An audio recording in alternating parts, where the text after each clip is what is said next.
Oi, bom dia a todos. Eu sou Ângela Bittencourt, sou repórter especial do Valor Econômico e coordeno o blog que é a Casa das Caldeiras, que é da redação do Valor.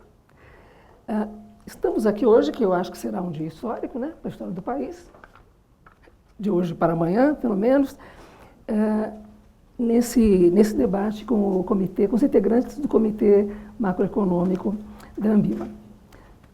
Acredito que todos eles dispensam aqui a apresentação, mas vamos nessa, né? Aqui o Fernando Honorato, do Bradesco, ele hoje vai coordenar aqui, né? Vai fazer a apresentação dos dados, na verdade, porque o Marcelo Carvalho é o presidente, está fora, e ele é o vice-presidente do comitê. Então, ele fará hoje esse papel para a gente. O Guilherme Loureiro, né? Que é do BS. Aqui nós temos o Luiz Fernando Figueiredo, que todo mundo conhece também, né? Que é da Mauá e foi um ilustre ex-diretor do Banco Central. E aqui nós temos o Carlos Cavalo, né? Que está no Safra e é o nosso secretário do Tesouro.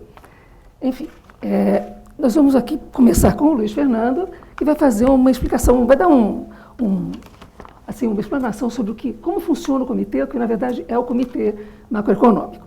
E em seguida nós vamos ter a apresentação dos dados pelo Honorato. As perguntas, por favor, quem estiver aqui, quiser fazer as perguntas, é melhor que faça no microfone, porque nós precisamos registrar isso para quem está acompanhando na web. Tá? E quem estiver na web pode fazer direto no enquete da própria Ambima. Tá bom? Bom, vamos lá. Bom dia a todos. Prazer enorme estar com todo mundo aqui. E prazer, assim, muito grande eu tenho de poder fazer parte desse comitê. Né? Não que eu trabalhe há muito tempo, mas já participei de um monte de comitês, inclusive de economistas e tal. E assim, disparado esse comitê é o comitê mais interessante. Por quê? Porque é um comitê que ele é bastante eclético, ele tem tanto instituições grandes como instituições menores, instituições independentes. É um grupo de 20, né? 25 economistas ou analistas. E o objetivo do comitê é realmente trocar ideia, trocar informações, discutir situações, desde a questão mais de curto prazo relacionada tanto ao mercado internacional, ambiente internacional de uma maneira geral, como questões relacionadas ao Brasil. E o interessante é que todo mundo faz a sua pesquisa, mas todo mundo tem muito interesse em passar para o grupo, para o comitê, o que está vendo dentro da sua pesquisa. Então ele acaba sendo, inclusive, muito informacional para todos, né? Então ele informa bastante, gente de primeiríssimo nível. Não preciso dizer que tem uma enorme fila para entrarem no comitê, porque quer dizer que o comitê é disputado, muita gente gostaria de estar, infelizmente é um número limitado, mas é um comitê muito rico. Ninguém tem muita cerimônia em falar a sua visão e haver o debate, e acaba sendo, assim, no final, muito, muito rico para todos nós. Além disso, como é muita informação, muita coisa interessante, algum tempo atrás nós começamos, então, a passar isso para fora do comitê, né?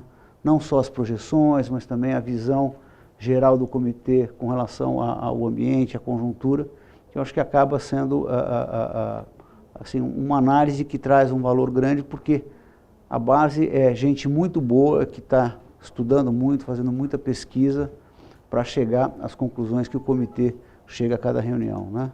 Então, assim, em termos do comitê é isso. Acho que eu gostaria só de fazer um comentário, que na semana que vem, no mês que vem, o comitê já está completando 20 anos. Não é isso? Eu acho. Ano que vem, que seja. Mas, de qualquer maneira, são muitos anos. Eu que cubro a área há muitos anos, fiquei muito surpresa de, durante 20 anos, existirem essas reuniões. Então, acho que vocês são de parabéns e fazem bem em nos manter, né, informados sobre o que acontece aqui.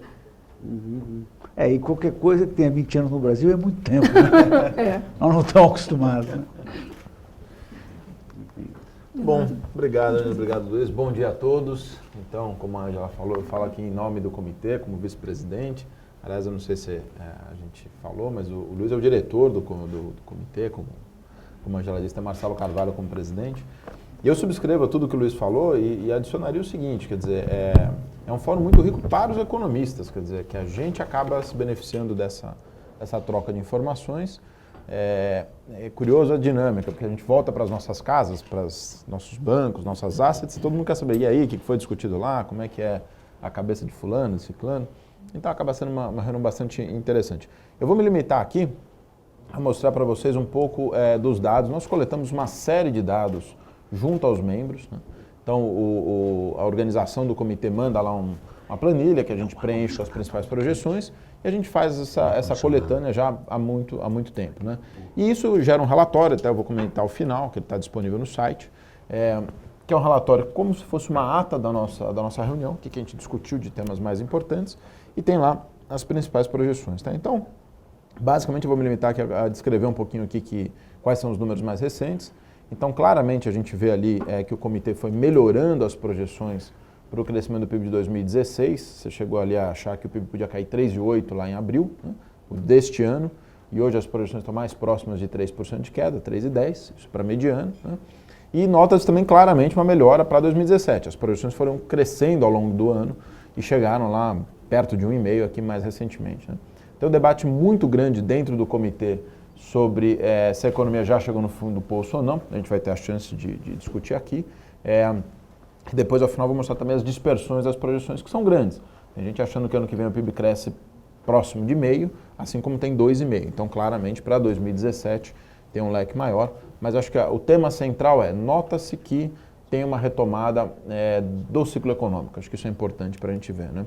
No caso das projeções fiscais, tem as projeções de dívida, elas são crescentes ao longo do tempo, né? Todo o debate mais recente da economia brasileira e do âmbito político tem a ver com a PEC do teto dos gastos, com o tema da Previdência, a gente debate muito isso no comitê. O fato é que, qualquer que seja a configuração, seja do teto, seja da Previdência, para 2016 e 2017 não deve haver muita mudança na projeção de dívida, que é uma projeção crescente, tem números piores do que esse também, tem alguns um pouquinho melhores, mas em geral essa dívida aqui bate 80%, próximo de 80% no ano que vem, não tem muita mudança nessa trajetória, né? Essa dívida, obviamente, ela é produto de um resultado primário que é bastante negativo em 2016, que é mais ou menos a meta do governo, esse 2,5%, 2,6% do PIB, né? E um déficit nominal, quando se acrescenta a conta de juros, próximo de 10% do PIB. Acho que vale destacar que, se a gente pegar os países, os emergentes com que o Brasil compete, principalmente, esse déficit nominal de 9% é dos maiores do mundo, né? A gente perde ali para a Venezuela, perde para um outro país africano que agora não me fala a memória qual que é a última vez que eu olhei esse dado, mas daqueles países que a gente compete por recursos, principalmente, é o maior déficit. Por isso que o tema fiscal ele é tão importante no comitê. A gente debate isso há muito tempo, tá? Esse é o quadro para 2016 do primário. Para 2017 ainda é um quadro de déficit primário, como a própria meta do governo prevê. A gente tem 2,10 de déficit para o ano que vem. E uma conta nominal um pouquinho melhor, não muito, mas um ponto e meio melhor, essencialmente vindo aí de juros, que o comitê, eu vou mostrar, prevê alguma queda, tá? Aqui o IPCA, aqui claramente, o que eu posso dizer do comitê é o seguinte: a gente nota que a nova configuração do Banco Central, ela trouxe uma comunicação mais assertiva na direção de buscar o 4,5, né? Esse Banco Central repete o tempo todo que ele quer o centro da meta, e isso tem produzido essa convergência da expectativa de inflação, para o ano que vem, principalmente, para 2017, de 5,90 para 5. Parte disso tem a ver com o câmbio, é verdade, não é só a comunicação do Banco Central, e parte tem a ver com o próprio crescimento do PIB, que eu mostrei lá, que ele é bastante fraco, né? Então, acho que é interessante chamar a atenção que, apesar dessa piora para 2016, a inflação ali chegou a uns 6,90, está perto de 7,20 agora, 2017 continua caindo. Isso, em geral, se associa à reputação do Banco Central, à credibilidade. O Banco Central que é capaz de ancorar as expectativas de longo prazo, os choques que acontecem hoje no curto prazo não se transmitem para os horizontes mais longos. Acho que isso é um recado importante que a gente consegue extrair das projeções do comitê, que a gente já tem notado, tá? A Selic tem, assim, acho que uma percepção que obviamente está associado a isso que eu acabei de falar em relação à inflação, de que ela vai terminar esse ano um pouco maior do que a gente chegou a imaginar. A gente chegou a imaginar 12,75 no final desse ano. Hoje o comitê espera algo mais perto de 13,50. Por essas duas razões, porque o Banco Central tem dito que quer buscar 4,5 no ano que vem. Logo, isso significa que os juros médios podem ser maiores por um tempo. Isso não quer dizer que não possa cair muito a taxa de juros lá na frente. Aliás, esse debate permeia o comitê, né?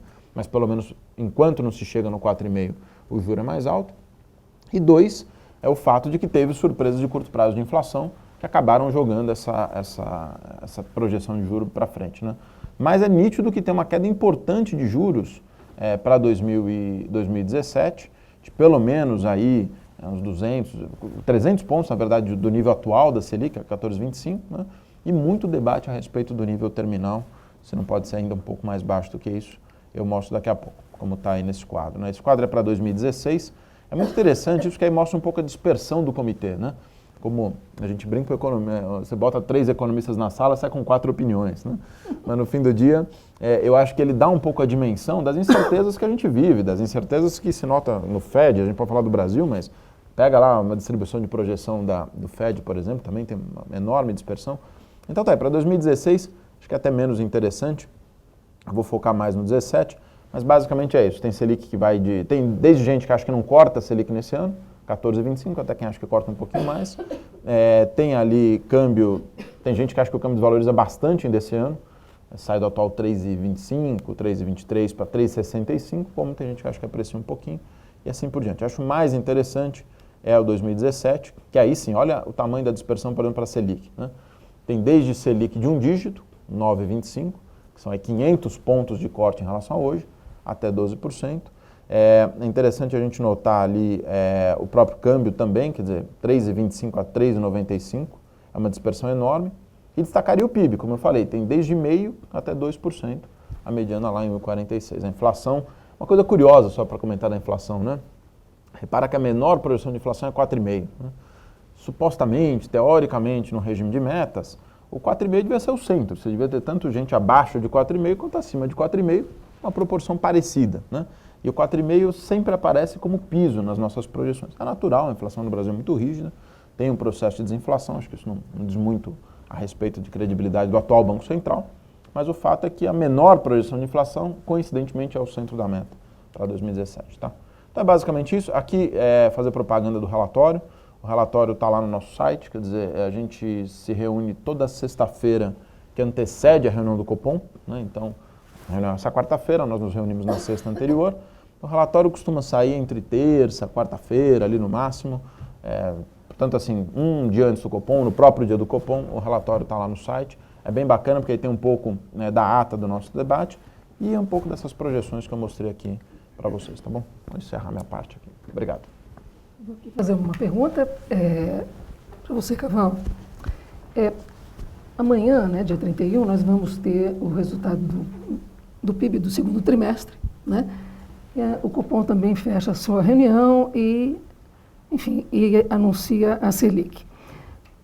O que você espera para amanhã? Amanhã também, dessa noite, de hoje para amanhã, se imagina, o cenário mais provável é que o Senado aprove o afastamento definitivo da presidente Dilma Rousseff. Essas 3 informações, elas formam que cenário para você? O país está passando por uma outra etapa, é assim que podemos ver? Bom, primeiro, bom dia a todos, também é um prazer estar aqui hoje, mais um evento, né? Ambima e Valor e poder estar aqui junto dos colegas refletindo sobre esses problemas e, aliás, vocês escolheram realmente um dia bem especial, né?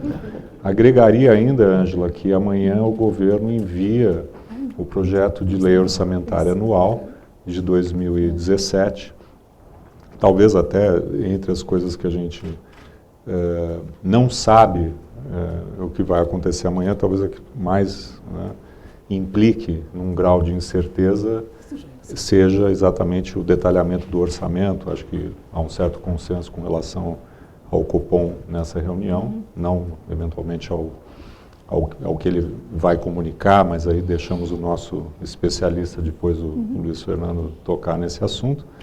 E a votação do impeachment parece que tem já, né, uma probabilidade muito alta, segundo os analistas políticos.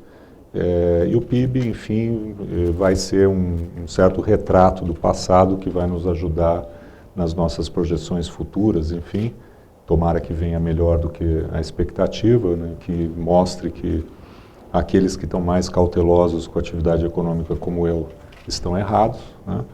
Mas tem também a questão fiscal, eu aproveito para falar um pouquinho desse anúncio de amanhã, né? O fundamental amanhã é que o governo deverá indicar como ele vai compor aquele esforço fiscal adicional de 55 bilhões de reais, que ele não detalhou no envio da lei de diretrizes orçamentárias ao Congresso, né? Mas onde ele já se comprometeu com um déficit fiscal primário de 139 bilhões no ano de 2017. Ele fez uma estimativa em cima de parâmetros que ele agora deverá rever, o PIB, por exemplo, de 1,2 para 1,6, né? E em cima de uma previsão de receita administrada que a nós parece ser ainda bastante conservadora, 1 trilhão 127 bilhões de reais, né? Então, tanto pelo conservadorismo dessa previsão, como pelo fato de que ele vai readequá-la a um PIB maior, provavelmente ele vai recompor um pouco essa previsão e deverá também anunciar, também uma grande expectativa em torno de vendas de ativos, concessões, né? A própria imprensa, o próprio valor hoje fala talvez num valor de 30 a 35 bilhões de reais, né? A terceira opção que o ministro Meirelles tem destacado, que seria a elevação de tributos, né, elevação de carga tributária, aparentemente não aparecerá, ao menos de forma intensa, embora a gente saiba que alguma coisa a mais poderá vir, por exemplo, já anunciado, né, o fim da desoneração tributária do etanol, né.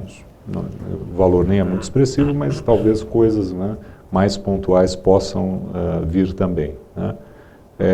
Então, com relação ao curto prazo da política fiscal, e lembrando que, embora a PEC do gasto, que é o aspecto mais importante, podemos falar depois, não esteja ainda aprovada, né, o orçamento será encaminhado dentro desse princípio, né? Então, acho que vai ser bastante importante que venham também números mais conservadores, enfim, né, com relação ao crescimento das receitas, e no início do ano que vem, após a aprovação do orçamento no Congresso, imaginamos que eles vão fazer um contingenciamento de despesas, né, obviamente despesas discricionárias, de forma a garantir, né, que essa meta seja cumprida dentro do princípio que sempre regeu, né, a gestão prudente do orçamento, que é você ser bastante conservador no início do ano, porque as receitas podem se frustrar, tanto as receitas tributárias como de vendas de ativos, concessões, e depois, ao longo do tempo, ir avaliando, né, o quanto você pode gastar à luz da receita que efetivamente se verifica, né. Então, no que toca um pouco mais o meu viés à política fiscal, amanhã eu vou estar talvez mais de olho, né, de olho em tudo, mas vamos dizer, talvez o que mais tenha novidade amanhã para nós, imaginando que o resto vem dentro do esperado, né, o envio da PILOA, né, do Projeto de Lei Orçamentária Anual. O Cavalo, pensando aqui no amanhã, né, nesse anúncio, nessa formalização e talvez até explicação, né, do projeto. A parte, quer dizer, a fatia de como vamos chegar aos 50 bilhões, ela pode ser feita, pelo menos foi isso que nós vimos na imprensa, né?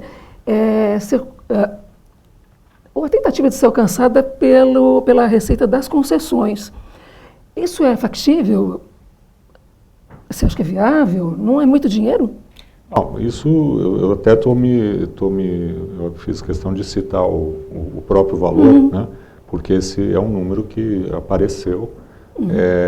Talvez esse número seja à luz, né, do fato de você estar fazendo isso em um período que ainda é um período recessivo, né, baixo crescimento da economia, imaginamos que ano que vem não, mas ainda de baixo crescimento, né? E onde você, em muitos segmentos da infraestrutura, por exemplo, ainda precisa readequar a própria a regulação, né? Então, eu diria que esse número, para mim, parece um número ambicioso, mas a gente não sabe exatamente quais os ativos, né, que o governo exatamente vai poder dispor ao longo do ano que vem, né? A gente sabe também que o Tribunal de Contas está atento à questão de que você não pode apresentar projeções que sejam irrealistas ou em relação às quais você não mostre exatamente que ativos, que concessões você vai realizar. Por isso que eu acho que o princípio importante é que o governo tenha bastante cautela na execução do orçamento, né? Contendo as despesas que ele pode conter, as discricionárias, né? E também fazendo gestão sobre as despesas obrigatórias, né? Quer dizer, a gente sabe que o que é obrigatório, em princípio, você não pode cortar, mas a gente já sabe que o governo tem iniciativas para que você reduza o gasto obrigatório por aonde ele identifica que há problemas de eventuais irregularidades. Uma dessas iniciativas já foi anunciada, que é a questão das perícias médicas no auxílio-doença, por exemplo, né? Então, o resto depois de anunciado o orçamento, vai ter, obviamente, uma fase de gestão sobre as despesas, né? E tentar, que a venda de ativos, as concessões, cumpram o papel de, nesse período de transição em que a economia ainda cresce pouco, você cobrir uma lacuna que, alternativamente, teria que ser suprida por um aumento substancial da carga tributária. E essa não é a opção, né? Dado o estado da economia, dada a situação do setor privado, né? Que, diferentemente de outras crises, é uma situação muito difícil em termos de endividamento. A alternativa é vender mais ativos, que, aliás, a gente acha que é muito bom também do lado da eficiência econômica. Eu só pegar esse gancho do Carvalho, justamente no tema da eficiência, para além da receita tributária, eu acho que o sinal que vai ser emitido com o desenho das concessões é muito importante. Você pode não conseguir 30 bilhões, 40 bilhões no ano que vem, mas o desenho da forma que vai ser financiado, o desenho das regras, o desenho de qual taxa de retorno está sendo discutida, isso pode emitir um sinal muito importante para os investidores, não só locais, mas como os estrangeiros, que vão dar um pouco a dimensão de que, olha, que cara que este governo está dando para o business, para os negócios. E aí o que eu sinto lá no banco, um pouco nos investidores, tem um apetite enorme para o Brasil. Dependendo do conjunto das regras, pode ter um apetite enorme, pode não se materializar em 17, mas 18, 19, tem muita coisa para ser feita, né? Só nessa linha, deixa eu fazer um comentário, que é o seguinte: a gente está o tempo todo falando do lado macro, né? O quanto vai andar, o quanto a gente consegue melhorar no lado fiscal, pelo jeito é uma trajetória bem íngreme e longa, mas o que se fala pouco é o lado mais microeconômico. Sem dúvida. E no lado microeconômico, provavelmente, vai ser o lado que a gente vai evoluir muito mais. Por quê? Primeiro porque estava um lixo, né? As empresas muito mal administradas, um marco regulatório que talvez não fosse nem um marco, fosse um regulatório só, porque mudava a cada 5 minutos. As agências mal conseguiam colocar os diretores que olhavam, que administravam as agências reguladoras. E uma série de coisas, penduricalhos legais que foram colocados ao longo desse tempo. E tudo isso gera uma ineficiência brutal para a economia. Como não é uma reforma da Previdência, não é uma coisa assim grande, a gente às vezes minimiza o efeito, mas o efeito é muito grande. E nesse lado dá para ser muito otimista, não é pouco, para ser muito otimista. Por quê? Porque o que a gente vê é não só a maneira que está sendo tratada a questão das novas concessões e privatizações, absolutamente correta, profissional. Por exemplo, a questão de não haver subsídio, porque antes o valor que saía a concessão, ele era muito mascarado por um enorme, gigantesco subsídio. Não vai ter mais, quer dizer, agora é o valor real daquela empresa ou do que vai ser concedido. A gestão das empresas públicas está sendo feita de maneira completamente diferente do que era. Todas as regras do marco regulatório de cada agência está sendo revisto. As pessoas que fazem a gestão das agências estão sendo revistas. No Congresso está sendo discutida uma nova lei para melhorar e dar mais autonomia, mais segurança para as próprias agências. Uma série de leis também vão ser modificadas, como a própria questão do pré-sal lá e a obrigatoriedade da Petrobras de estar em 30% e tal. Então, assim, nesse lado vai andar muito. E é um lado que não tem muita gente contra, não tem muita barreira ou grupos de interesse.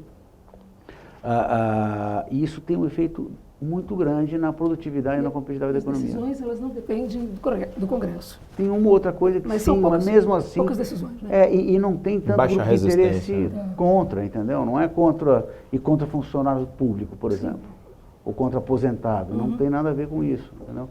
Então, e aí é uma agenda muito importante, porque, além de tudo, um dos grandes problemas é que a nossa economia não tem eficiência nenhuma, não tem competitividade nenhuma.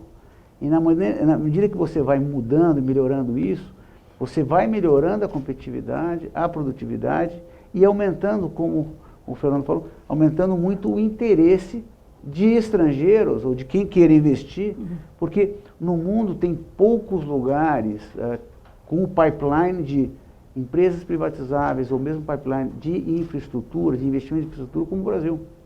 Outros países até têm, mas são volumes muito pequenos. Então, para grandes investidores, isso aqui vai ser um espetáculo. O Brasil vai ser um espetáculo para quem quer investir, principalmente porque todo o marco regulatório, tudo isso vai ser melhor desenhado, inclusive melhorando o preço da própria venda desses ativos e da própria concessão.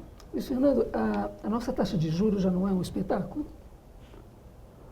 Ela é espetacularmente alta, né? Agora, a taxa de juros, ela nunca é causa. Infelizmente, ela é consequência, né? O sonho de qualquer pessoa que esteve ou está no Banco Central hoje, com certeza seria ter uma taxa de juros compatível com outros países como o Brasil. Sei lá, 4, 5% ao ano, como tem o México, ou outros países similares ao Brasil.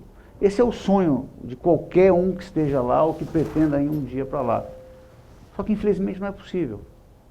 E por que não é possível? De novo, porque a taxa de juros é uma consequência, ela não é a causa das coisas. O que nós vemos é toda vez que a taxa de juros cai muito, a inflação volta. Então, assim, não é querer, é que o voluntarismo provoca uma inflação alta, como nós tivemos nos últimos anos. Você faz o que é possível e não o que você gostaria de fazer. Para arrumar, você tem que arrumar o fiscal, você tem que reduzir a inércia da nossa economia, a indexação da nossa economia, tem que reduzir esse volume gigantesco de subsídios, porque na prática a taxa de juros no Brasil não é a Selic. A Selic é a taxa mais alta, ela é a taxa marginal, a taxa média é muito mais baixa. Por quê? Porque você tem um volume de recursos subsidiados enorme, recursos que são investidos, aplicados a 4%, 7% ao ano, enquanto que o coitado comum lá tem que pagar 14 mais um spread, né? Então, quer dizer, isso tudo tem que ser atacado. E, de novo, não dá para reclamar da Selic com tantos problemas como a gente tem. E hoje, a taxa de juros que nós temos é muito alta, talvez a mais alta do mundo, num país capitalista, e provavelmente, mesmo caindo para 10%, vai continuar sendo a maior taxa do mundo. Mas por que isso? Porque a gente tem que resolver os nossos problemas. De novo, ela é consequência. Então, no melhor cenário de curto prazo, que é a taxa de juros vir para um dígito, ou 10%, digamos, sei lá, no final do ano que vem, ou alguma coisa por aí, mesmo assim, o Brasil é muito atrativo. O mesmo espanto que nos causa a taxa de juros devia causar o seguinte: o PIB caiu 8% em nível, de onde ele estava para onde ele está agora, e a inflação acumulada vai ser 19%, 11% do ano passado mais 7%. Então, esse espanto devia nos chamar a atenção também, né? Eu vou dar um exemplo disso, porque eu estava vendo outro dia, uma análise sobre os dissídios, né, e os aumentos salariais. Nós tivemos a mais longa e a mais aguda recessão da nossa história, e nos últimos 12 meses, os aumentos salariais foram levemente abaixo da inflação. Você fala, como assim? Quer dizer, empresas quebrando, fechando, e as empresas sendo obrigadas a pagar a inflação. E como assim? Daí você fala, bom, primeiro que isso atrapalha muito a inflação cair. Porque você tem uma inércia, essa indexação gera uma inércia muito forte para a inflação. Só que o ajuste vai ser feito. Só que em vez de ser feito uma redução em termos de salários reais, ou até redução nominal de salários, e as pessoas todas mantêm o seu emprego, o que acaba acontecendo é o seguinte, a empresa diminui a sua folha de salários. Como? Mandando gente embora. Então, é a maneira mais burra de você fazer um ajuste de salários. Porque você manda um contingente enorme de pessoas embora, e as pessoas que você contrata gente com um nível de salário muito mais baixo. Por quê? Porque você tem uma rigidez. Em vez de, olha, todos nós aqui estamos enfrentando uma crise, vamos todo mundo receber um pouco menos, mas está todo mundo empregado? Não, isso não é possível. Então você faz, e isso é a prática, eu não estou dizendo que é a lei, isso é a prática dos últimos 12 meses foi assim. Claro que a inflação tem dificuldade de cair. Então esse tipo de coisa que você acha que você está protegendo, mas na verdade você não está protegendo, você está atrapalhando, você está, quer dizer, essa postura mais paternalista que muitas vezes o Brasil tem, acaba sendo um custo muito maior, como nesse caso, 12 milhões de pessoas desempregadas. Moreiro, pegando aqui, né, uma carona com os dois, e pensando nas concessões e também em portfólio, queria que você contasse um pouco como se vê, como os estrangeiros estão vendo o Brasil hoje. Né? Você que vem de um banco estrangeiro, o que você conta pra gente? Bem, primeiro, bom dia a todos. É um prazer estar aqui. Obrigado, Ângela. Bem, eu sinto assim, os estrangeiros hoje, o nível de ceticismo dos estrangeiros é um pouco maior do que a gente observa dos investidores locais. Tá? Eu acho que quando a gente olha para as diferentes classes de ativo, existe alguma diferença no perfil. Eu acho que o investidor de IB, né, que estaria mais interessado nos projetos de infraestrutura, mostra um apetite um pouco maior. Mas existe muita preocupação com relação à agenda de reformas. Né? Eu acho que, até puxando um pouco o ponto do que o Luiz Fernando comentou, eu acho que assim, a gente endereçar os problemas estruturais do Brasil e ter estabilidade fiscal de longo prazo é condição necessária para a gente ter a continuidade desse cenário que a gente está observando de alguma recuperação do PIB no ano que vem, queda da inflação e queda dos juros. Né? E eu acho que grande parte da preocupação dos estrangeiros tem a ver com o fato da gente ter um presidente que, né, essa é a principal dúvida, que não foi eleito, né, e que talvez não tenha um mandato de implementar essas reformas. Então é muito comum, por exemplo, a gente ver a comparação com a Argentina, por exemplo, onde o Macri foi eleito pela população com o mandato de reformas. Mas, né? Guilherme, enfim, cumprindo-se aí a probabilidade maior, que é do afastamento definitivo da presidente, o presidente interino, Michel Temer, vai ser efetivado no cargo, certo? Isso é o suficiente assim, para atender a essa necessidade dos estrangeiros, ou não necessidade, mas enfim, uma preocupação de ter um presidente que seja efetivo ou que seja eleito. O efetivo no cargo, ele vai ter já o papel do que é eleito ou não? Não, eu acho que a questão política hoje, né, como o Caval tinha comentado, né, você conversa com a maior parte dos analistas políticos, parece haver consenso, né, em torno da decisão amanhã. Né? O que eu sinto que a questão central em torno do debate é a capacidade do governo de endereçar os problemas estruturais. Né? Então, nesse sentido, eu acho que a aprovação das reformas pelo Congresso ela é muito mais importante. Tá? Agora, por outro lado, o que eu sinto, né, é que grande parte dos investidores estrangeiros, eles perderam um pouco desse rally. Hoje eles olham para o Brasil, quando a gente olha do ponto de vista cíclico, eu acho que grande parte deles reconhece que a atividade está começando a voltar, a inflação está começando a cair, né? Mas, de novo, existe muita preocupação com relação a aprovação dessas medidas. E quando a gente olha para posicionamento, o que a gente observou foi que grande parte dos estrangeiros eles vinham underweight em Brasil, algumas casas migraram para neutro, mas a gente ainda não vê uma posição para overweight. Então, se realmente a gente vê esse cenário mais positivo se materializando, e eu acho que os sinais são promissores, eu acho que a gente pode sim ver mais fluxo para o país, né? De novo, para as diferentes classes de ativo. Né? Assim, o coração dessa reforma, né, do ajuste possível agora, é a proposta de emenda constitucional do teto dos gastos. Né? A tua percepção é de que, aprovada essa PEC, isso está resolvido? Quer dizer, já que assim, a grande preocupação dos estrangeiros é, na verdade, assim, alguma prova, né, alguma demonstração de seriedade ali com o ajuste, de comprometimento, e que tenha a chancela do Congresso, né? Já não basta o Executivo, né? Pelo que eu entendo, você tem que ter a chancela do Congresso de fato, né? A PEC dos gastos é suficiente? Podemos parar por aí? Não. Na verdade, a PEC dos gastos eu acho que é um passo bastante importante, né? O fato de você limitar o gasto total. Hoje, quando a gente olha a foto do país, é um país que tem uma das maiores cargas tributárias no mundo, quando a gente compara com outros países emergentes, está rodando um déficit nominal de quase 10% do PIB, então é um país que representa, um governo que representa quase 45% da economia e tem uma das maiores dívidas, né? Então eu acho que essa medida ela vai na direção correta de endereçar o tamanho do Estado, né? Mas ela não é suficiente, né? Por um motivo muito simples. Hoje a gente tem um componente significativo do gasto que cresce numa velocidade bastante acelerada, que são os gastos com previdência. Então, para tornar, eu acho que a gente precisa... O primeiro passo, acho que é ir na direção da aprovação da PEC dos gastos, mas como é que a gente torna essa PEC dos gastos crível? Eu acho que passa por uma reforma da Previdência, né? Mas eu acho que avanço na direção correta no Congresso já é suficiente para que a gente começar a ver um pouco mais de fluxo e um pouco mais de otimismo por parte dos estrangeiros. Sim. Só emendar um pouco. Sim. Voltando até a sua pergunta inicial, o que acho que todo mundo no mercado imagina é que a partir de 1º de setembro, vamos dizer assim, se inicie uma nova etapa do governo Temer, né? Um governo que não será, portanto, mais interino, que vai ter não a legitimidade de uma eleição que acabou de ocorrer, mas a legitimidade do mandato, né? Que vai ocorrer assim como já vivemos no Brasil, no governo Sarney e no governo do Itamar Franco, né? Isso já ocorreu, não é novidade, né?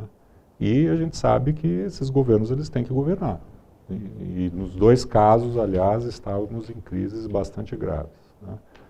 Então, há um déficit, a meu ver, muito grande ainda de credibilidade por conta do governo não ter, vamos dizer, podido ou não ter ainda optado em exercer uma comunicação mais ativa, sobretudo com o investidor estrangeiro, né? O Guilherme estava se referindo a isso, acho que você conhece melhor, mas o governo não foi lá fora, nem o governo, o presidente, nem a equipe econômica, nem os presidentes das estatais, ninguém foi lá fora falar sobre os seus planos, sobre o Brasil, o que vai ser esse futuro do país. Isso acho que, em primeiro lugar, pode mudar. E depois, evidentemente, o que a gente quer ver é a PEC do gasto, previdência, tudo isso, pavimentar a percepção de que a dívida pública é sustentável. Isso que é o fundamental, mesmo ela piorando ao longo do tempo. Agora, a premissa desse ajuste fiscal é o seu gradualismo, né? Está muito claro que não há nenhum pacote, não haverá, muita gente me pergunta, mas quando não vai ter nenhum anúncio, nenhum grande, alguém chegar e dizer, olha, são 100 bi, 150 bi, 200 bi, não vai, porque só poderia ser feito dessa maneira se fosse com uma elevação brutal da carga tributária. Não dá para cortar o gasto do governo sem fazer as reformas. E as reformas envolvem mudar a Constituição, é lento, né? E o efeito delas é bastante forte, mas pelo prazo de 5, 10 anos. Né?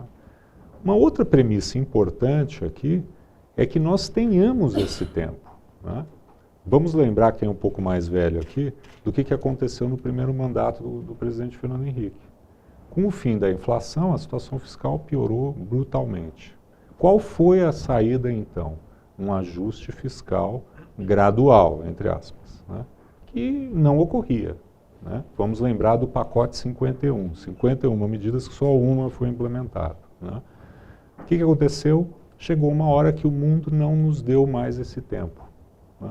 Crise da Ásia, crise da Rússia, né? E o Brasil teve que fazer, o gradualismo acabou. CPMF, aí fizemos um ajuste brutal, mudança da equipe econômica, né, Luiz? Foi quando você foi para lá, né, no Banco Central, e aí mudou tudo, porque acabou o tempo da gente fazer o ajuste gradual. Né?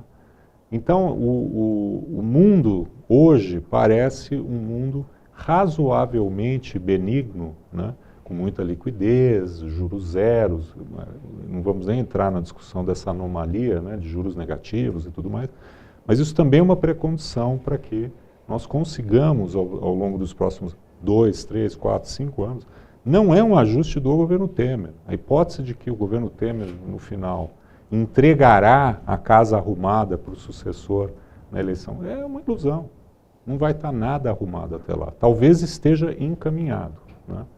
Então, a tal a paciência do mercado está se esgotando. Bom, se ela se esgotar daqui a 2, não vai se resolver nada nos próximos 2, 6, 12 meses. Talvez a gente encaminhe, mas não vai se resolver nada do ponto de vista de um primário que, de forma mirabolantemente rápida, volta a ser 0,5%, 1%, 2% do PIB. O que a gente sabe, só completando, é que estudos feitos lá na Câmara, se tivéssemos adotado o teto do gasto em 2011, nós não teríamos tido déficit primário em nenhum ano de lá para cá, mesmo com a recessão brutal que a gente teve. Né? Então é isso que a gente tem que ter em mente. A saída é dolorosa, longa, depende muito da política, mas vai requerer muito mais paciência dos mercados, aqui e lá fora, do que a gente sempre se acostumou a ter. Eu acho que tem que ter só uma, desculpa, eu vou completar um ponto também. Assim, a gente tem que olhar um pouco uma análise mais relativa nessas horas, a gente tem feito isso muito lá no banco para mostrar o seguinte, pega de curiosidade, entra lá no Congresso americano, tem lá o CBO, né, que faz lá as projeções de longo prazo da dívida americana. Por causa da Previdência, por causa de saúde e educação, as trajetórias também são muito complicadas, são todas de crescimento da dívida. O ponto que acho que o Caval trouxe, o Luiz está falando nisso também, é que assim, um governo que sinaliza adequadamente para o mercado, digo, negócios, né? E que é capaz de fazer a economia crescer, que é capaz de reduzir a taxa de juros, se as coisas são encaminhadas, fica viável, porque essa discussão fiscal é uma discussão em todos os países do mundo, é uma discussão de longo prazo, você não vai resolver o tema fiscal de nenhum país da noite para o dia, não se espera nem isso, nem os mercados cobram isso. O que se cobra é que o país volte a crescer, seja capaz de reduzir a taxa de juros, porque cria as condições para isso, e você encaminha a solução do primário. Aí ok, quer dizer, aí a equação está bem encaminhada e você não precisa amanhã começar a cair a dívida pública, você precisa sinalizar que essa dívida pública é estável ou ela vai estabilizar em algum momento. Como tem acontecido na Europa, eu falo de relativizar nesse sentido, como tem acontecido o debate na Europa, como é o debate nos Estados Unidos, como é o debate na China, o tamanho da dívida da China, quer dizer, que ela ainda cresce bastante, mas assim, a gente precisa recuperar a capacidade de voltar a crescer, de cortar os juros e de ser fiscalmente viável nas contas primárias. Aí a equação funciona. Só um comentário sobre isso. Na verdade, assim, o que move um investidor? Né? E nesse caso, porque o investidor marginal no Brasil é o estrangeiro, né? O tamanho dos investidores estrangeiros dentro dos nossos mercados é muito relevante. Só para dar uma ideia, do volume negociado em derivativos na Bolsa, 41% todos os dias é negociado por estrangeiros. E no caso da Bovespa, no caso de ações, é 52%. O impacto deles, o quanto eles são relevantes, é muito grande. Dívida pública, 20%. Dívida pública é 20%. O que é interessante? No final das contas, o que o investidor está procurando? Ele está procurando uma boa história. Quando você conversa com analistas que conversam com investidores ou conversando com investidores, no final ele está procurando uma boa história. Mesmo que você esteja numa situação muito difícil.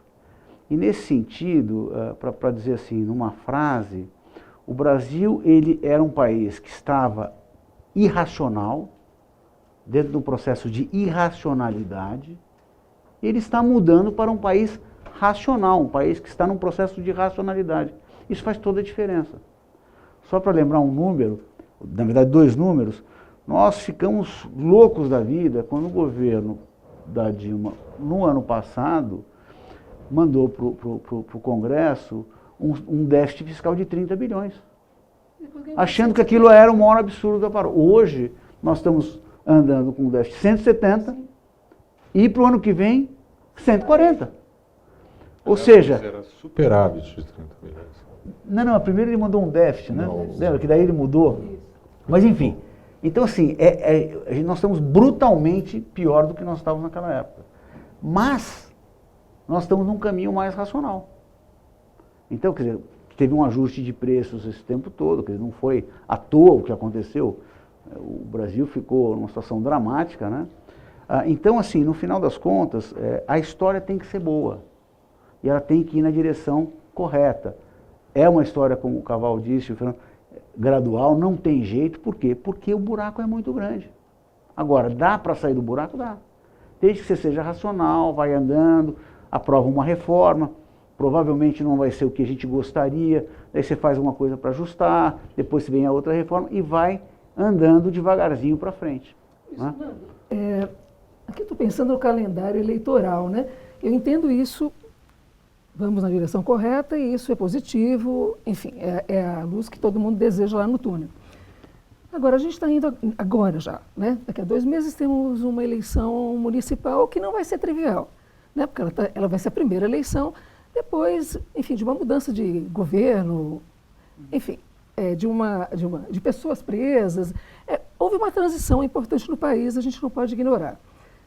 Em 2018, temos uma eleição. 2017, em tese, né, é um ano pré-eleitoral, como será boa parte de 2018. Essa condição de eleição no Brasil, hoje ela tem alguma relevância para esse direcionamento econômico? O Brasil, infelizmente, ele tem mania de antecipar demais a eleição. Né? O presidente acabou de entrar 2 dias depois, já estão pensando quem é o próximo candidato. Que é uma maluquice, né? Porque senão, desse jeito ninguém consegue governar. Né? Claro que vai ter discussões sobre isso, mas a coisa quente mesmo da eleição vai acontecer a partir de 2018. Né? E se você conseguir, quer dizer, nós temos assim, do lado macro, nós temos, digamos, 3 grandes reformas. A reforma do teto, a reforma da Previdência e a reforma trabalhista. Digamos, essas como as 3 principais, você tem eventualmente uma reforma política, não sei se dá tempo. Mas essas 3, provavelmente nós teremos tempo suficiente para aprová-las ou não, até julho do ano que vem. Até aí é um horizonte que dá tempo de fazê-las andar, de aprová-las, sem que a questão eleitoral fique muito forte. E nesse processo, porque as coisas são muito procíclicas, né? Se nesse processo, essa confiança que já começou a melhorar fortemente, mas ainda a um nível muito baixo, se ela continuar melhorando, nós provavelmente vamos ter uma surpresa em termos de crescimento no ano que vem. Eu gosto de brincar lá na Mauá que 1% eu sei que o Brasil não vai crescer. Ou vai ser menos 1, ou vai ser 2, 3. Porque essa coisa de meio barro, meio tijolo não vai acontecer. Ou as pessoas vão, de fato, ficar mais animadas. E não quer dizer que essa reforma precisa ser aprovada desse jeito, não. A confiança, já dizia o Mário Henrique Simes, né, que crescimento, a economia, 80% depende da confiança. Né? Então, se a confiança realmente estabelecer firme, a gente provavelmente vai crescer muito mais do que 1%, ou 1,5%. Então, vai depender muito de como as coisas vão andando. Né? Por isso que você há pouco, você chamou atenção para essa melhora dos índices de confiança. Né? Confiança está indo. Nós podemos confiar, ou podemos confiar já demais, né? Mas esperar que essa melhora que agora já se percebe, quer dizer, os índices saindo lá do fundo do poço, ela é algo consistente. Como é que se mede isso? Ela pode voltar para trás lá, enfim, brotar uma desconfiança, e o que poderia ser um gatilho disso? A verdade é que a gente não sabe. Agora, o que nós sabemos? Nós sabemos que quanto mais nós estivermos vivendo um ambiente de normalidade, mais é provável que essa confiança continue a melhorar. O que é normalidade? Normalidade é sem você ter lava-jato a cada 5 minutos, O governo fica, não fica, o governo não conseguir avançar na agenda dele no Congresso. Tudo isso, nós todos aqui estamos olhando. Por exemplo, para a gente pegar um indicador. Enquanto o dólar estiver muito volátil, as pessoas ficam com muito receio. Faz tempo já que o câmbio não está tão volátil, ele está mais estável, está até apreciando e provavelmente vai continuar a apreciar. Todo mundo que tem que importar, que tem que exportar, fica mais tranquilo quando vê essa situação. Porque ele consegue projetar mais, ele consegue ter a sua vida no dia a dia muito mais tranquila do que, não, o câmbio subiu 5% nesse último mês. Como é que faz? Entendeu? Então, na medida em que as coisas ficam mais normalizadas, como é o que está acontecendo, sei lá, pelo menos de um mês para cá, a tendência é que essa confiança continue andando.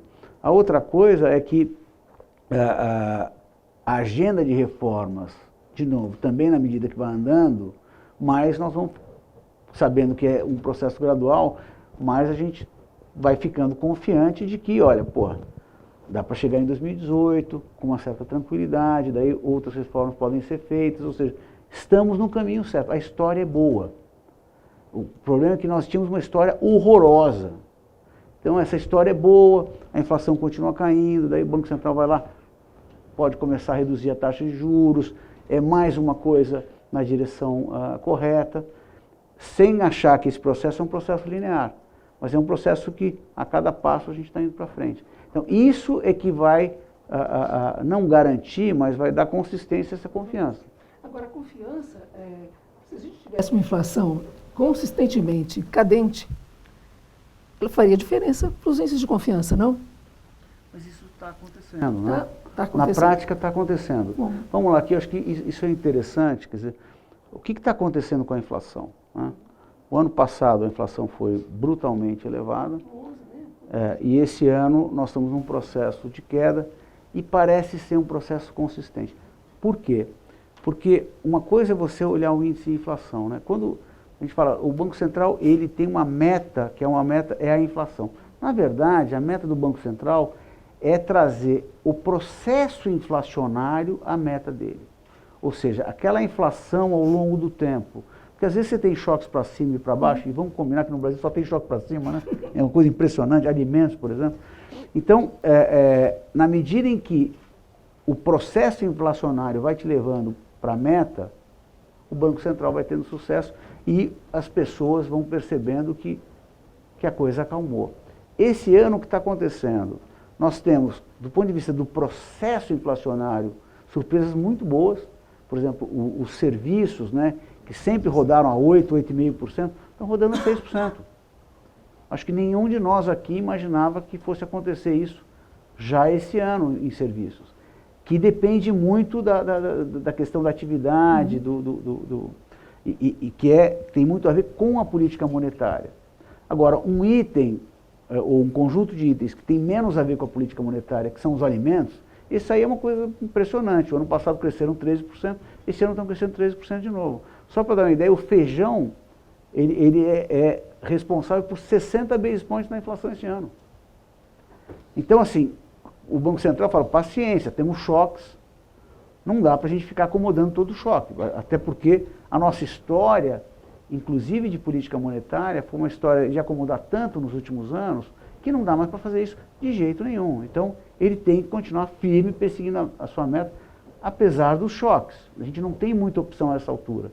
A gente tem muito ainda a ganhar em termos de credibilidade. Mas o processo, sem dúvida nenhuma, está indo na direção correta. Para dar uma ideia, quando você olha a projeção do mercado para 2018 e 2019, está em 4,5%. Por que isso? Porque as pessoas acreditam que o Banco Central está firme na direção de levar a 4,5%. Agora, não adianta o mercado achar isso e a gente nunca entregar. Então, por isso, o Banco Central tem que estar muito firme, né? Até assim, já, talvez antecipando uma discussão sobre política monetária, na minha visão, assim, o Banco Central está muito correto, dizendo, olha, aqui não tem conversa, não foi feito um trabalho que tinha que ser sido feito nos últimos anos, por uma série de razões, às vezes, sem ser, inclusive, por conta do Banco Central, uma política econômica desastrosa. Agora não tem jeito, eu preciso trazer definitivamente essa inflação para a sua meta. Então eu vou ser duro, porque eu sendo duro agora, eu vou poder reduzir mais o juro, vai ser menos custoso para a nossa economia, para o nosso país mais à frente. E por isso ele vem segurando, todo mundo sabe que a taxa de juros está elevadíssima, mas esse é o custo que nós estamos pagando dessa falta de credibilidade, dessa história recente. Então, na nossa visão, a minha visão, a nossa visão na Mauá, a taxa de juros começa a cair em outubro, um processo lento, bem gradual, né? A taxa de juros está muito elevada, para que a gente chegue a alguma coisa perto dos 4,5% ano que vem, um pouco mais, um pouco menos. Né? E, assim, a gente está segurando já há muito tempo um juro muito alto, que no final das contas, de novo, é o custo que a gente está pagando por todo essa má condução de política econômica que nós tivemos nos últimos anos. Eu queria aqui perguntar para todos, na verdade, esse Banco Central, né, aqui sob o comando do Ilan, ele mudou, ele adotou algumas práticas, me parecem corretas, né, de determinar a hora que termina o Copom, né, a hora de anúncio, que eu acho que institucionalizou um processo decisório que me parece bastante relevante. No comunicado, a reunião do Copom foi a primeira, né, do Ilan, que foi a passada. O comunicado veio completamente diferente, quer dizer, veio um comunicado gordinho, né, parecia uma mini ata, na verdade. E assim, me parece ali que o Copom foi bastante feliz na colocação da necessidade de você tem que ter uma contribuição da política fiscal. Então, assim, o que eu queria saber um pouquinho de vocês é como é que vocês veem esse banco hoje, tá? O Luiz até falou aqui, quer dizer, tudo será acomodado como foi no passado ou não? Ou isso já, a partir da própria composição da equipe econômica que está no outro edifício, né? E da composição do comando do Banco Central, da diretoria do Banco Central, nós podemos esperar sempre essa posição de transparência, né? E o quanto o fiscal será considerado e por quanto tempo? Ou isso é algo que pode mudar no meio do caminho? Vou fazer umas observações iniciais nesse assunto. Quer dizer, eu diria o seguinte, não é só o fiscal. Né? Da forma como nós lemos o comunicado, ele colocou 3 condições. Tá? Uma condição é o fiscal, como você já mencionou. A outra condição é a inflação corrente, ou a desinflação, como ela vai acontecer. E as expectativas. Né? Acho que esses foram os 3 pilares. Eu acho até, Ângela, que eles tiveram a oportunidade posterior, em algumas entrevistas, de esclarecer que o fiscal não é necessariamente a aprovação da reforma em si. Porque, no limite, imagine que no Banco Central fosse esperar a aprovação da reforma da Previdência, né? Isso podia levar a agosto do ano que vem, quer dizer, ele só começaria a cortar o juro no ano que vem. Acho que a oportunidade que eles tiveram de esclarecer o mercado tem que entender que as reformas estão na direção correta e produzir isso em preços, ou seja, queda de prêmio de risco, queda de CDS, câmbio mais ou menos estável, curvas de juros que são cadentes. Acho que essa condição, ele esclareceu que é esse conjunto. Tá? Eu falo no instante onde está nela. As expectativas, como o Luiz falou, quer dizer, 2018, 2019 é uma vitória. Ele convergiu já. Em 2 meses de presidência, eles convergiram 2018 e 2019. 2019 já estava quase lá, mas por cento da meta. Ainda que o 17 ainda esteja um pouquinho acima, mas caiu bastante. Esse período 17 caiu bastante. Aonde acho que a surpresa que mais os incomoda e que talvez não permita eles flexibilizarem nesse momento é a inflação corrente. Eles citam lá na ata e no comunicado, não lembro se no comunicado ou na ata, a desinflação está mais lenta do que eu gostaria, persiste sendo mais lenta. E é um pouco o que o Luiz disse, em situações normais, a banda de inflação existe para acomodar o choque. Ora, choque de feijão, não há nada que o juro vai fazer para combater. Mas nós não estamos em situação normal, ou seja, acomodar de novo um choque pode parecer estranho. Bom, eu já encerro já. A parte do fiscal, a impressão que eu tenho é que, assim, da última reunião para cá, a verdade é que não teve uma evolução muito diferente do que ele viu na última reunião. As conversas todas caminharam na direção até de algum aumento de despesa, né, alguns salários de servidores, coisas do gênero, e as reformas, bem ou mal, não teve um avanço significativo. Então, acho que na ótica do Banco Central, esse pilar aqui do fiscal está mais ou menos igual ao que estava na reunião anterior. Assim, o câmbio ficou mais ou menos parado no 3,20, 3,25, o CDS caiu um pouquinho mais, e a curva de juros também não teve algum fechamento adicional, mas não foi extraordinário. Então, acho que ele espera, assim, nos próximos, digamos, 4, 6 meses, no horizonte da provável corte de juros, né, que o mercado olhe para esse quadro fiscal e fale, está indo na direção correta, persista com esses preços, não precisa melhorar muito mais não, mas persista com esses preços, para aí ter o conforto de reduzir. Mas acho que, essencialmente, na nossa ponderação, o que mais pode desviá-lo de cortar o juro agora, em agosto ou outubro, nós também achamos que corta em outubro, é a desinflação corrente. Ela está um pouquinho mais lenta mesmo. Chegando em outubro, esse quadro está melhor, tem um espaço para ele flexibilizar. Com relação ao fiscal, como nós já temos o compromisso do Banco Central, da Fazenda, de produzir a meta primária de 139 bilhões no ano que vem, e com o compromisso de respeitar a diretriz do teto do gasto, mesmo antes que a PEC seja aprovada, a gente já tem, até por força da lei de diretriz orçamentária, a gente já tem o quadro fiscal para o ano que vem. Quer dizer, ele já está mais ou menos dado, a gente vai ver o detalhamento e vamos depois formar nossas expectativas de quão difícil ou não é em cumprir a meta, que vai depender muito do crescimento. Então, essa informação o Banco Central já tem hoje, né? Mas o que ele não tem é a sensação se isso vai ser um compromisso de médio e longo prazo. Só mesmo a aprovação da PEC do gasto, obviamente depois da Previdência, mas, aliás, várias outras coisas que terão que acontecer para que você consiga cumprir a PEC do gasto, que não é só a reforma da Previdência. Várias outras medidas no gasto obrigatório, abono salarial,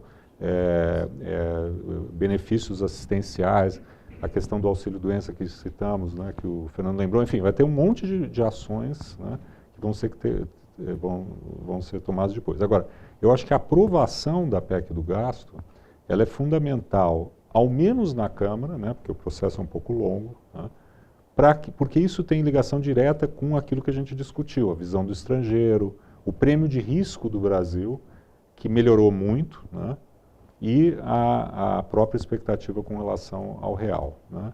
Então, eu acho que um dos problemas do antigo Banco Central foi que muitas vezes ele se antecipou, né, a anúncios de política fiscal de que depois não eram cumpridos. Não é que eu não acho que o governo não vai cumprir a meta do ano que vem, não é isso.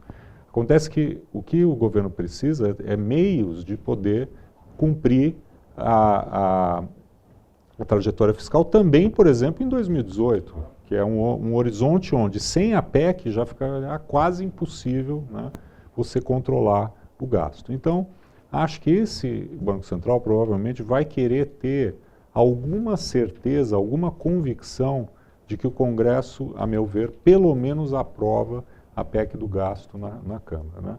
A minha aposta o comitê está dividido nisso, e aliás o Focus também, minha aposta é que corte em novembro. Mas, no fundo, né, para nós essa diferença é extremamente relevante no mercado, no fundo, né, para o país, o que a gente precisa é que o Congresso avance na estratégia fiscal e o Banco Central se sinta confortável em reduzir o juro antes do final do ano. Acho que isso que... Né? Agora, já há, como você mesmo destatou, quem acha que isso só fica para o ano que vem. No próprio comitê, né, já há quem até veja o corte só em janeiro. Isso parece ser mais de adiamento do que antecipação. Acho que assim, mesmo em relação a outubro, né, acho que outubro parece ser o ponto central, inclusive é o ponto central da mediana das projeções do comitê, mas o risco parece, se você falar entre agosto e novembro, claramente parece o risco ser maior para frente e não para antecipar. Ninguém gostaria de fazer uma pergunta para um dos nossos convidados, né? Convidado aqui sou eu, na verdade, mas... Eu queria falar um pouquinho de atividade depois também, fazer um comentário. Tem que ter o microfone para um minutinho. Nas projeções tem alguns que dentro do comitê que não acreditam mais na queda do juro esse ano. Quer saber se são muitos. Eu não lembro de cabeça, deve ter um ou dois, no máximo dois. Se não for um só. Né? Se não for um só. Acho que é dois, Marcelo, eu não lembro de cabeça. Falasse um pouquinho que a inflação vem caindo, né? Mas que o nosso juro ainda é muito alto.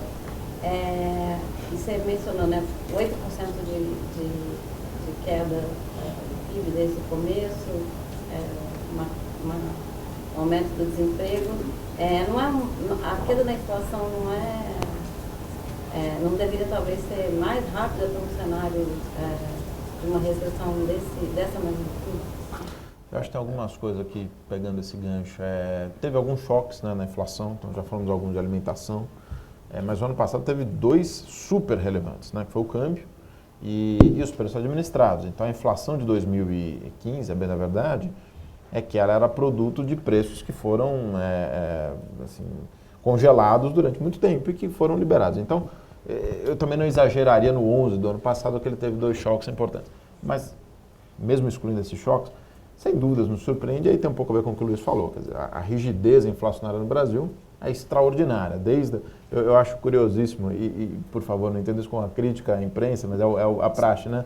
O IGPM é o índice que corrige os aluguéis, assim, é a praxe comum, você sai lá, sai o IGPM que é o índice que corrige os aluguéis. Ora, quem disse que o IGPM tem que corrigir o aluguel, né? Assim, uma prática no Brasil que se estabeleceu que é isso, não precisa, tudo a cabeça nossa, no fundo você repercute o que os investidores fazem, é indexado. Então, indexação dos salários, indexação dos aluguéis, indexação de contratos públicos.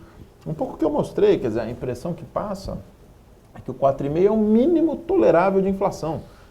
Por que a inflação não pode ser 3% no Brasil no ano que vem? Por que a gente não discute seriamente, sei lá, um ano? Por que a inflação não pode ser 2% no ano? É porque, assim, é tão indexada que a gente sequer cogita. Então, eu acho que é produto das nossas escolhas, da nossa política fiscal, dos nossos equívocos de política econômica, que faz com que ela seja rígida. Então, vai levar mais tempo para convergir. Eu até, pessoalmente, acho que, assim, suponho que o Banco Central não consiga 4,5% ano que vem, consiga 5%. Terá sido uma vitória extraordinária. Quer dizer, você desinflar de 11 para 5, né? Extraordinário. Assim. Tem um ponto que é o seguinte, quer dizer, o ano passado foi 10,80, né? Quase 11. 7% esse ano, é uma queda de 4 pontos. Exato. Não é uma queda pequena. Mesmo indexado, mesmo tudo isso, 4 pontos não é brincadeira. Vamos dizer então que seja 7 esse ano e o ano que vem seja 5. Sim.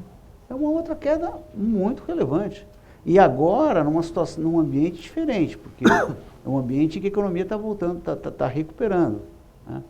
De novo, o problema é que a gente acha que um remédio resolve todos os nossos problemas. E, de novo, a taxa de juros, ela simplesmente ela é uma consequência, né, de todos os problemas que a gente tem. Então, todas essas coisas, inércia, o negócio do salário mínimo, tudo sobe como salário mínimo. Você tem a maior recessão do mundo, a economia não consegue se ajustar da maneira mais barata e melhor possível, é sempre da mais cara. Isso tudo custa muito, isso tudo faz com que o processo seja muito mais longo. Eu gosto de lembrar de um país que é super redondinho, que é o Chile, que é um país muito indexado. Eles levaram muitos anos para reduzir a inflação, por conta do excesso de indexação.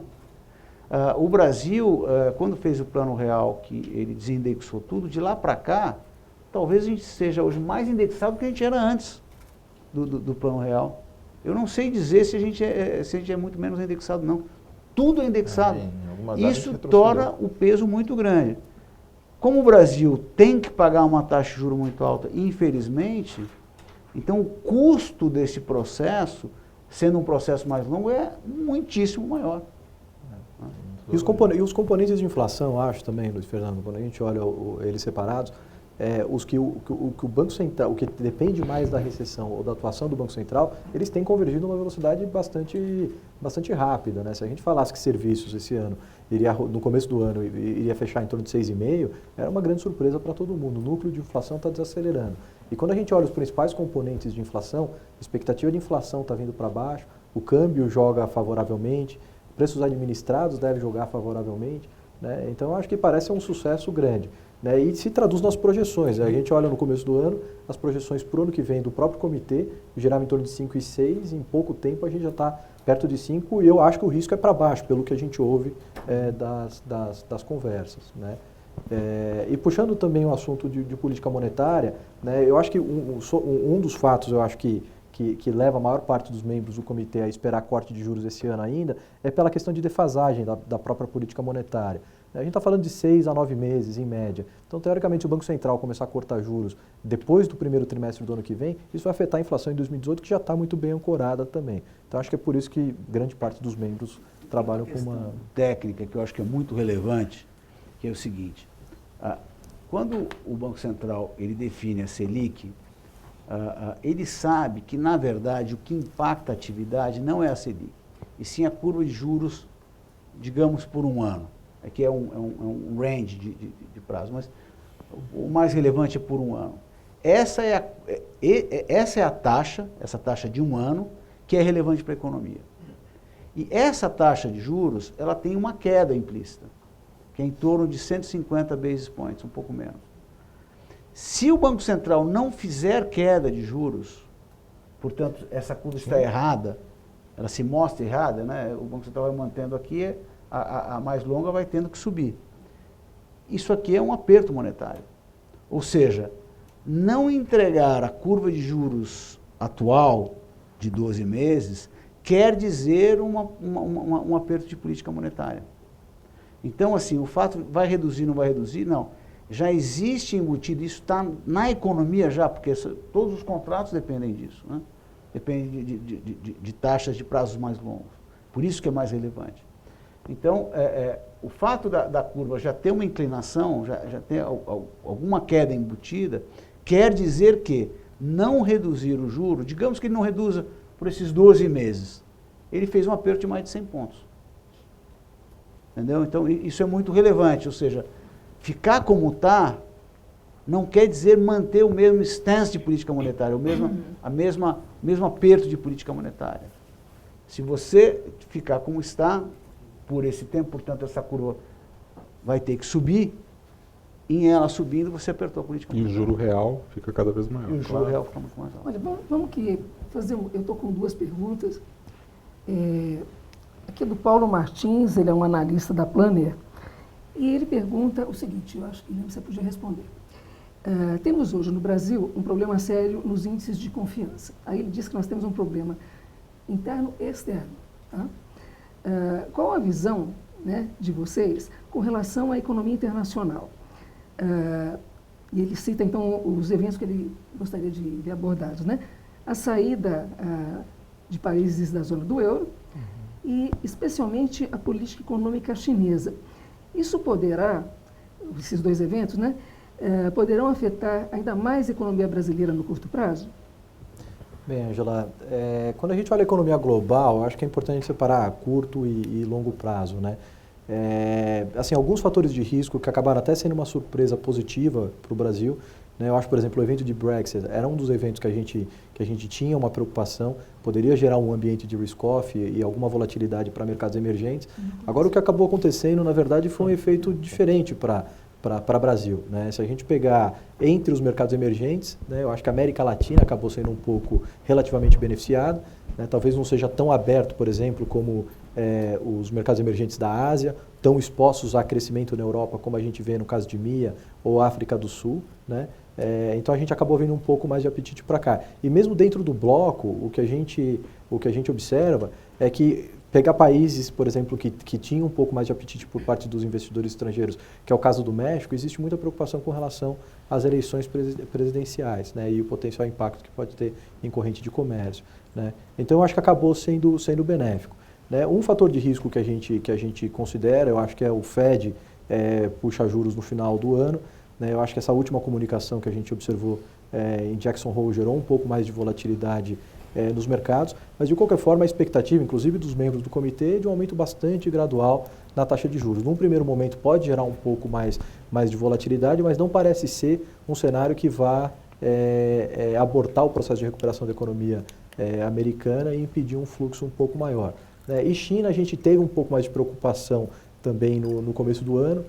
As políticas acomodatistas acabaram indo na direção correta, saíram um pouco do radar. Então eu tenho a impressão assim, no curto prazo, o cenário ele é relativamente benéfico para mercados emergentes. A médio prazo a gente tem que observar o risco de um hard landing na China, né, mas não parece ser uma preocupação muito grande para esse momento, né? E eu acho que as políticas aqui podem mais do que compensar, né, a questão de você endereçar os problemas fiscais, acho que pode mais do que compensar essas questões externas. Agora, uma preocupação que a gente tem, aí eu acho que é mais olhando para preço de ativos, né? Você olha o nível do VIX hoje, né, que traduz um pouco de expectativa de volatilidade global, ele está num dos patamares mais baixos, tá? Então a gente vê um pouco de apetite por parte dos investidores para comprar proteção nesse momento, tá? Mas isso é muito mais relacionado à economia global do que brasileira. Honorato, aqui tem o Carlos Furuia, espero que seja certo isso aqui.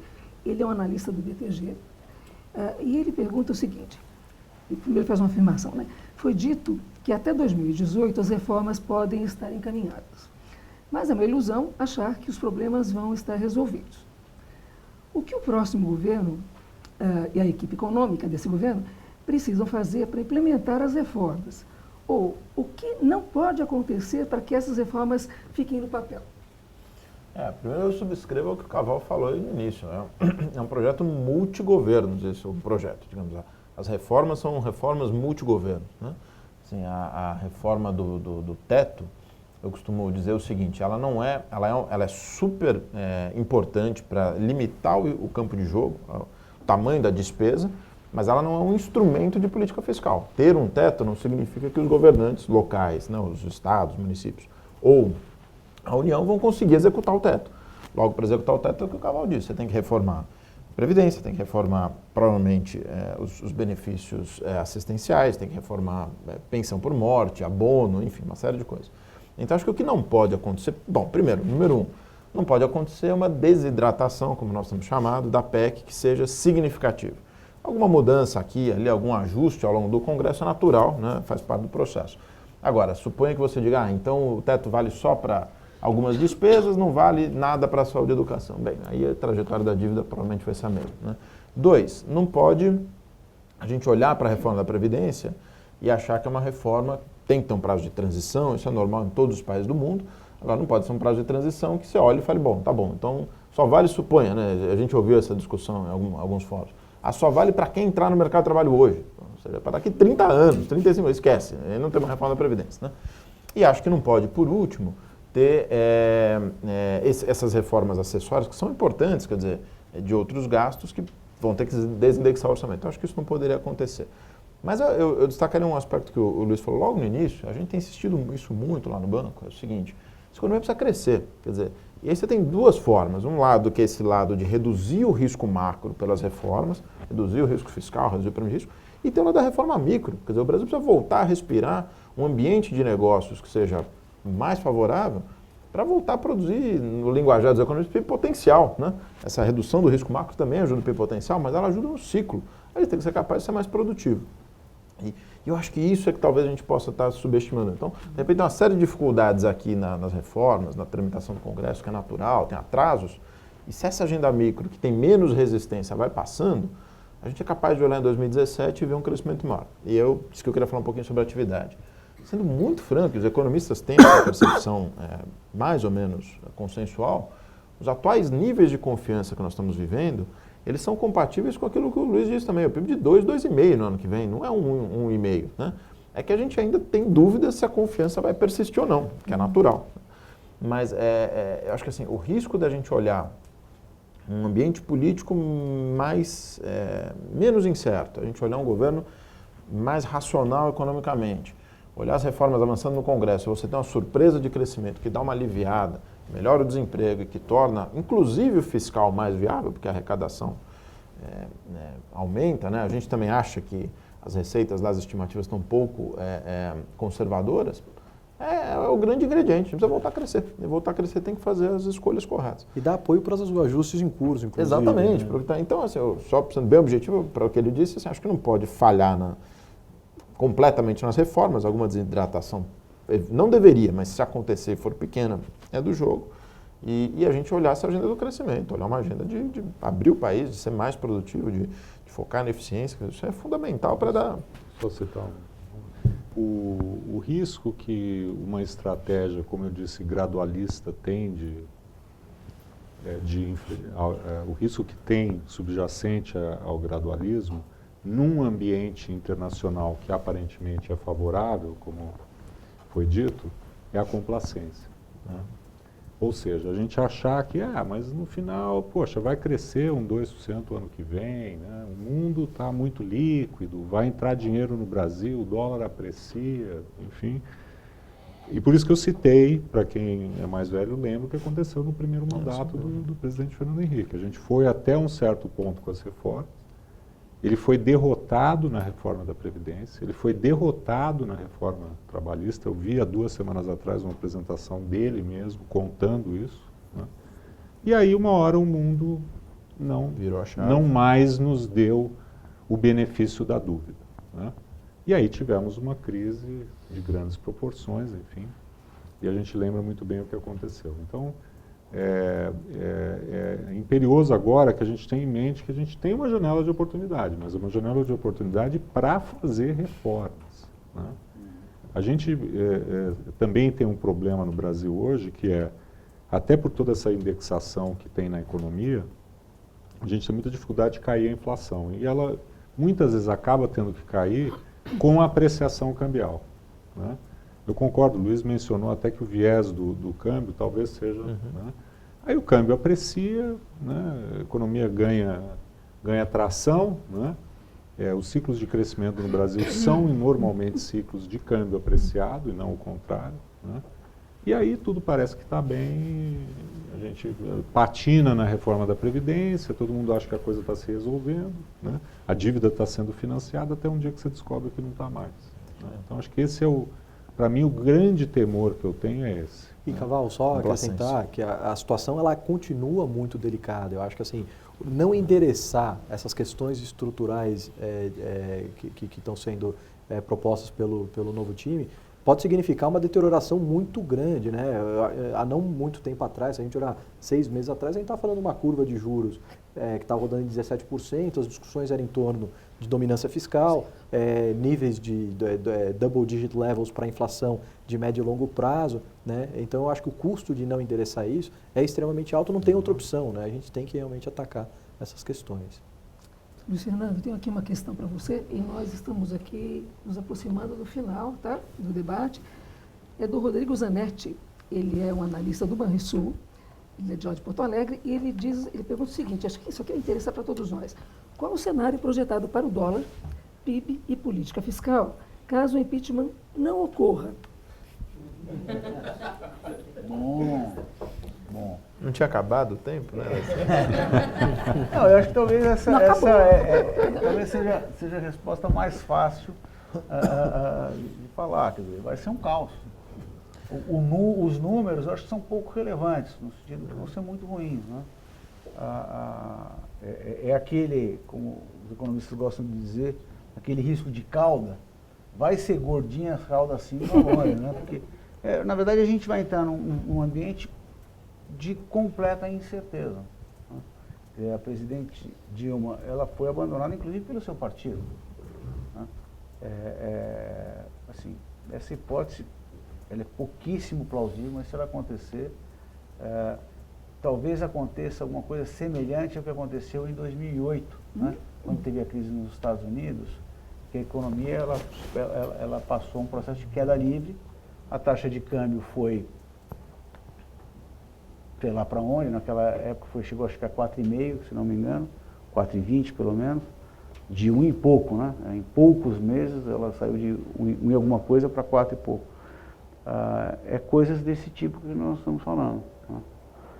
E muito provavelmente a partir daí alguma outra solução terá que ser dada, porque de novo, não é uma questão de quem mas é uma discussão de capacidade de governar, e a capacidade de governar, inclusive, nem ela acredita que ela tenha mais, por isso que ela está sugerindo plebiscito, alguma coisa desse tipo. Eu até imagino que ela fosse tentar alguma coisa nessa linha, e isso poderia gerar um pouquinho de ordem depois de um caos, né? Então, acho que as coisas piorariam muito.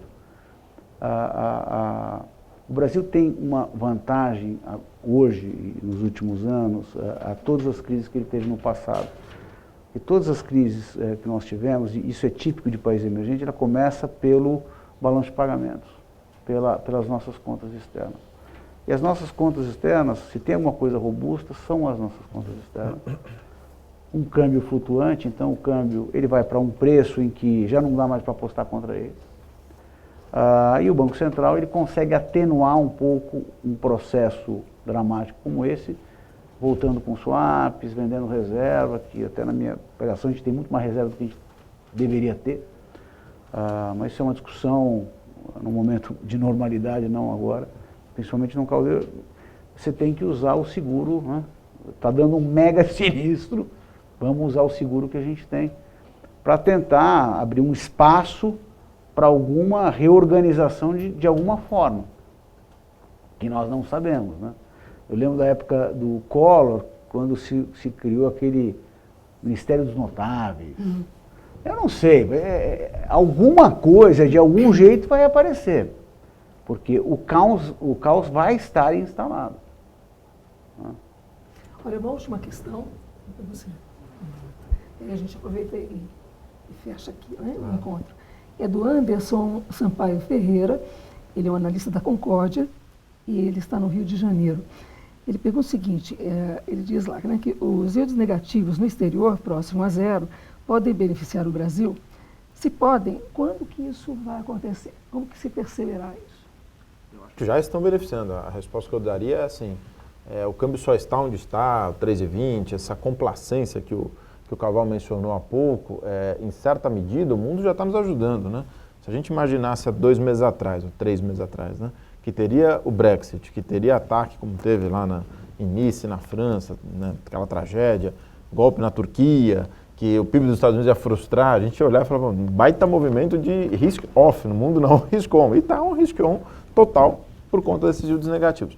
Só que acho que a pergunta dele deve ter mais a ver com a nossa taxa de juros. Então, assim, quando a gente compara o yield negativo lá com o Brasil, eu acho que assim, uma vez encerrado o processo de impeachment, uma vez sinalizadas as reformas, a inflação cedendo, me parece evidente que o preço que está fora do lugar é a taxa de juros.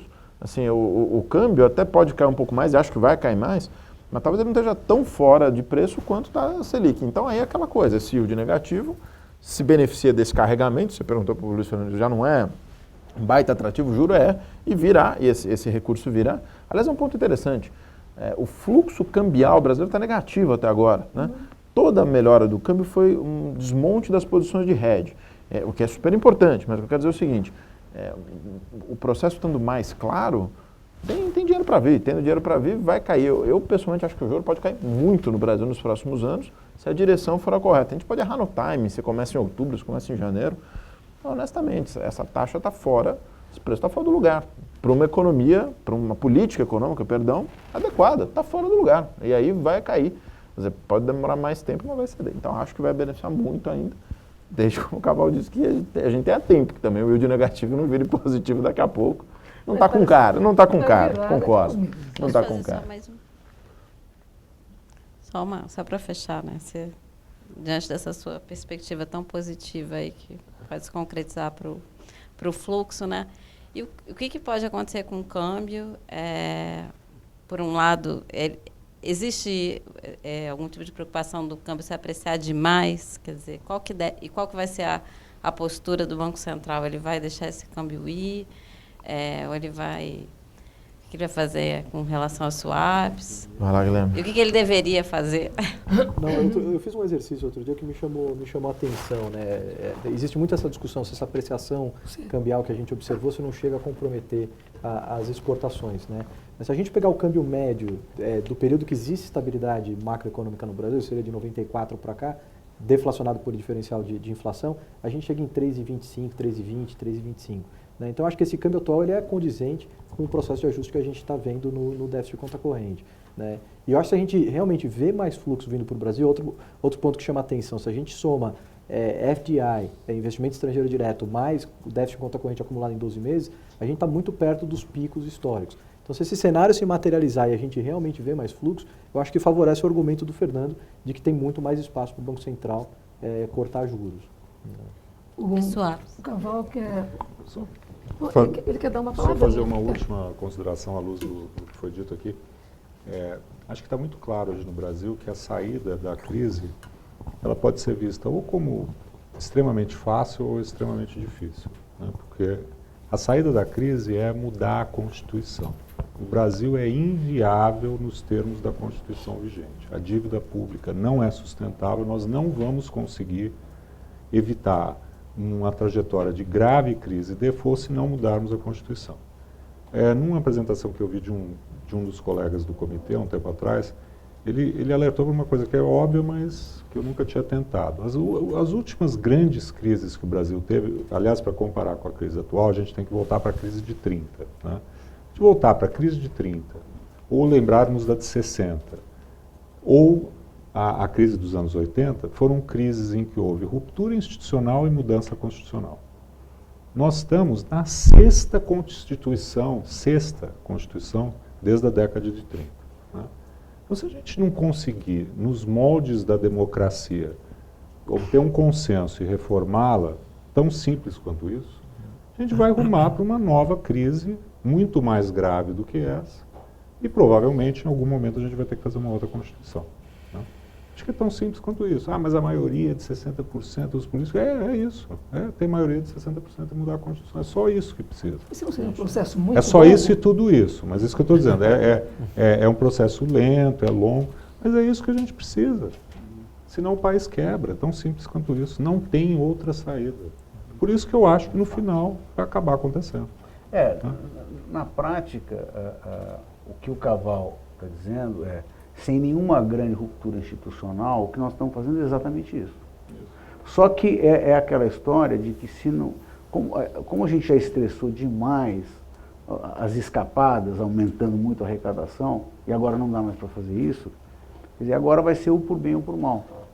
Ou nós fazemos, né, dentro de um governo racional, vai lá, põe um negócio de teto de gastos, depois a Previdência, e você vai andando e faz uma convergência mais longa, ou você vai ter uma ruptura e daí você vai ter que fazer tudo de uma hora para outra. Acho que não tem muito jeito. O Brasil, ele sempre chegou, muitas vezes ele chegou perto do precipício, nunca se jogou.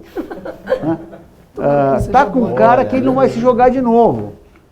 Agora, pode acontecer, vai ver, bate um vento aí nas nossas costas, Então, assim, e quando as coisas acalmam, vem essa coisa da complacência. Então nós temos que tomar um enorme cuidado, porque enquanto a bolsa não cai 2%, 3% por dia, o câmbio sobe 1%, 2% todo dia, está todo mundo achando que está tudo bem. Né? E na verdade não está. O tempo a gente dá para fazer um processo gradual, mas o tempo é contra nós, porque custa uma fortuna todo dia você não ajustar. Você arruma um telhado no dia de sol, né? Aquela brincadeira, né? Senão quando está chovendo, que é o que a gente tenta fazer sempre, né? Então... Olha, eu agradeço aqui a todos. Né? Obrigado pelo tempo, pelas respostas e a vocês todos aqui pela audiência e também quem está nos mandando aqui essas questões pela web. Tá? Obrigado. Obrigado.